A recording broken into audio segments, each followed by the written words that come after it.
পূর্বের যে কোনো নির্বাচনের চেয়ে ত্রয়োদশ জাতীয় নির্বাচন নিরপেক্ষ, শান্তিপূর্ণ ও সুষ্ঠু হয়েছে বলে জানিয়েছে মানবাধিকার সংস্থা হিউম্যান রাইটস সাপোর্ট সোসাইটি। সংস্থাটি বলছে, এবারে নির্বাচনের তফসিল ঘোষণার পর থেকে নির্বাচনের পরদিন পর্যন্ত 7 শতাধিক সহিংসতার ঘটনায় 10 জন নিহত হয়েছে, আহত হয়েছে প্রায় 2,500। তরিক ইসলামের রিপোর্ট।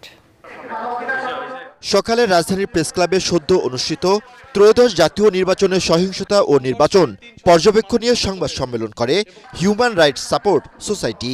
সারা দেশে ভোট গ্রহণ কার্যক্রম বিগত সময়ের তুলনায় সুষ্ঠু, সহিংসতামুক্ত ও উৎসবমুখর পরিবেশে অনুষ্ঠিত হয়েছে।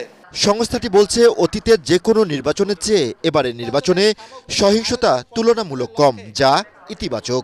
নির্বাচনে বড় ধরনের ব্যত্যয়, সহিংসতা আমাদের দৃষ্টিগোচর হয়নি।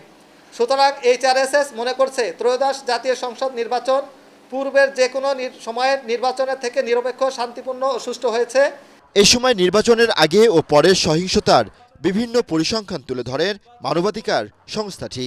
নির্বাচনের ফল ঘোষণার পর দেশের বিভিন্ন জেলায় সহিংসতা ছড়িয়ে পড়েছে, যা খুবই উদ্বেগজনক। অক্টোবর 2025 হতে 14 ফেব্রুয়ারি 2026 পর্যন্ত নির্বাচন কেন্দ্রিক 7 শতাধিক সহিংসতার ঘটনায় আহত হয়েছেন কমপক্ষে 2503 জন এবং নিহত হয়েছেন 10 জন।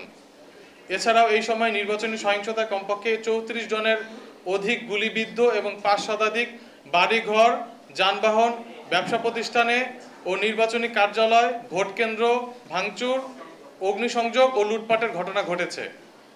সংকট কাটাতে নির্বাচন কমিশন ও রাজনৈতিক দলগুলোকে আরও দায়িত্বশীল ভূমিকার কথা তুলে ধরে সংস্থাটির নির্বাহী পরিচালক ইজাজুল ইসলাম।